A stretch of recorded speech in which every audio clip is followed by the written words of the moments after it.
I wanted to talk to you today originally about the buffs given to the IJN gunboat destroyer Kitakazi, but instead of doing that, I'm going to analyze this game that I had last night because it ends in spectacular fashion, and I think it's worth pointing some stuff out. So, right away, we spawn on the Charlie flank with a Wichita and a Flandra.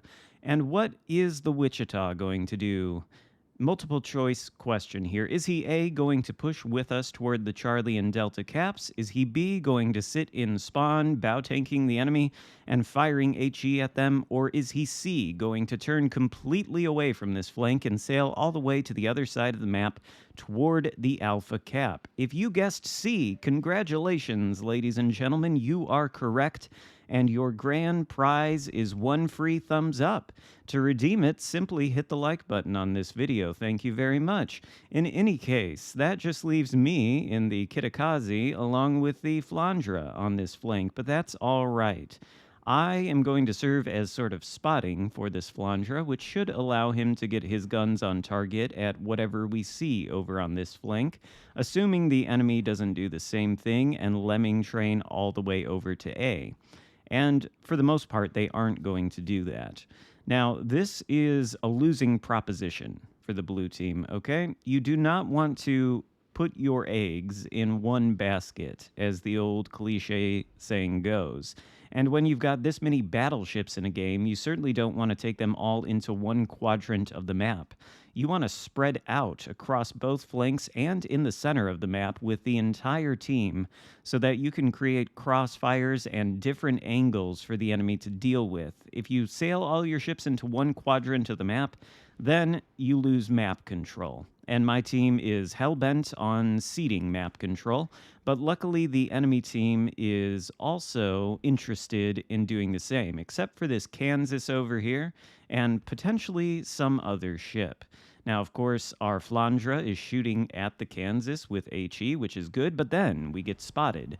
It's the Elbing, who has very good concealment for some reason. I'm not convinced he's got the proper build on that destroyer. But one thing we know about the Elbing is that its side armor is 25 millimeters. And actually, you know what? The Kitakazi's HE can pen the side armor now because it's got 30 millimeters of pen. But we're going to use the AP anyway because, as you can see, we're getting a lot of full penetrations on this guy, and we're just melting his hit points very quickly. He's taking some of our hit points away in return, but it's really no contest. The Elbing just cannot stand up to the DPM of the Kitakazi. He does smoke up, though, to sort of save himself, but I think, there we go, the Flandra comes in clutch and actually secures the kill on the Elbing, which is excellent. That only leaves the Kansas left alive on this flank. Imagine if the two of us had joined the blue lemming train and gone over to the Alpha Cap. Well, the Kansas and the Elbing would not have had any opposition here. Elbing would have been able to take this cap very easily, and he and Kansas would have been able to push through north, and then the Kansas would have the broadsides of all of the blue ships over on the Alpha flank. But now the Kansas is sunk. Thanks in part to my spotting him, thanks in part to the Flandra, and also, it should be said, thanks in part to the Wichita, who, even though I disagree with his choice of completely abandoning his flank, well, he's going to end up having a good game in terms of XP, although I think he definitely should have been up here with us, and maybe he would have done even better. In any case, this flank is clear, and both the red and blue team are all concentrated on the Alpha flank, leaving Bravo open. So at this point, the thought process is, let's get into the Bravo cap. We're going to see no resistance there, really. We don't know exactly where the last remaining enemy destroyer is. He has not yet been spotted, but I think it's safe to assume he's somewhere near his teammates over at Alpha. And despite the large red presence there over at that cap, they have yet to enter it and try to take it. Meanwhile, our last remaining friendly destroyer, if you look at the map, seems to be perilously close to a cruiser, and I don't know if he's going to end up surviving or not, but since this red cap here is clear, and all the enemies on this flank have been eliminated, we're going to enter the Delta cap, and we're going to flip it.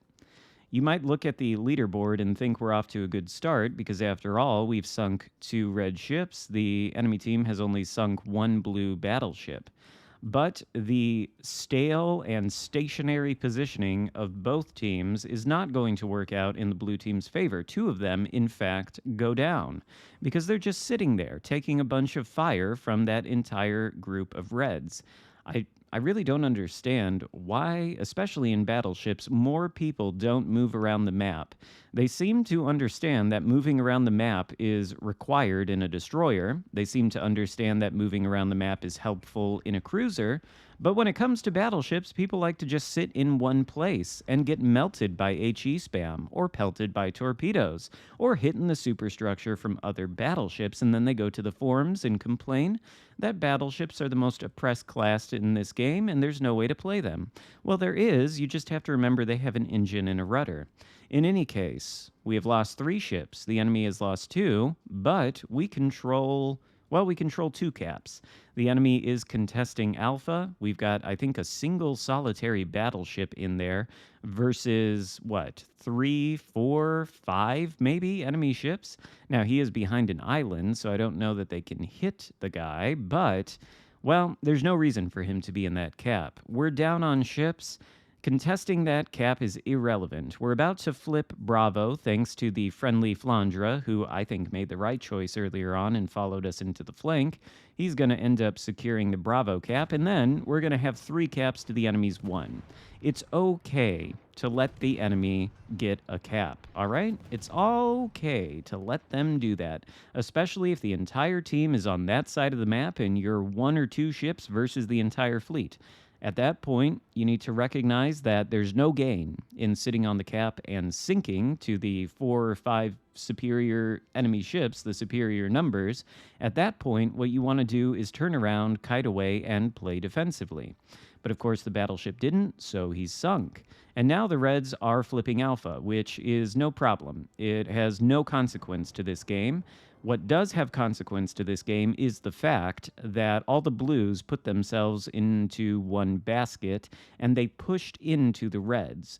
If you see the enemy team grouping up into a gigantic group on one flank of the map, and then you notice your team has taken control of the entire rest of the map, there is zero reason to push in. At that point, you play defensively because the onus is on the enemy team to push.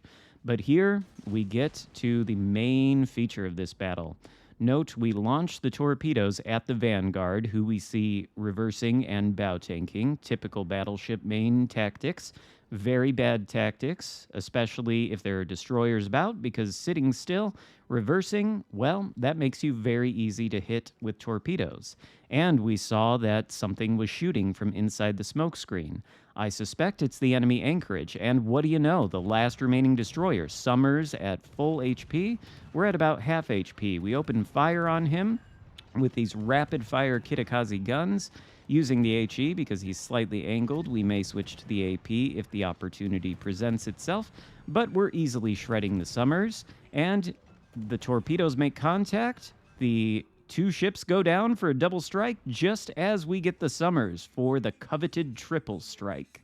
This is the first time I've ever done this, and I only wish I had smoked up a moment earlier and not taken that salvo that lit me on fire, because then I'd still be alive. But at this point, it doesn't really matter.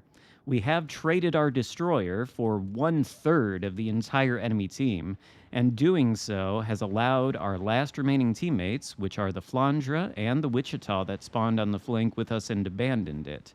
But they're going to close out this game. The Tirpitz B doesn't have a lot of HP left, and the Flandre does, so he's working on the Tirpitz with his secondaries and main guns. He's going to easily be able to take him out. And then I believe the Wichita is going to finish off the Amagi in pretty easy fashion. So this is an example of a situation where trading my DD turned out to be advantageous. I think trading 1 DD for an entire cruiser, an entire battleship, and an entire other enemy DD is a valid trade, and I think it directly led to the victory that our team got here. I don't know if I hadn't gotten that triple strike if we would have actually won. I mean, we probably would have because I could have just played defensively and hopefully stayed alive, and I would rather not have sunk there, but we do end with 3,000 base XP, and we see the Wichita and Flandra had good games along with us. So even though the Wichita left the flank, GG to both of them, and I hope you enjoyed this video. We'll try to review the Kitakazi more in depth when I get a game that really shows off the buffs to the guns. But in any case, give the video a thumbs up, consider subscribing if you haven't already, and I'll see you next time. Goodbye.